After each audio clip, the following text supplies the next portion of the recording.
মাওলার সামনে মাকামে মাহমুদে সিজদায় করে কাঁদব।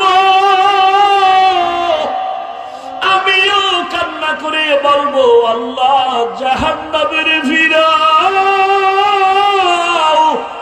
জাহান্নাম যেন সামনে আগাইতে না পারে। মুসা নবী কাঁদবেন নিজের জন্য, ঈসা নবী কাঁদবেন নিজের চিন্তায়, ইব্রাহিম কাঁদবেন নিজের চিন্তায়।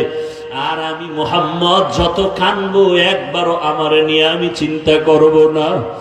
আমি সিজদায় পড়ে কাঁদবার বলবো, আমার উম্মত, আমার উম্মত, আমার উম্মত, আমার একটা উম্মত যেন জাহান্নামে না যায়।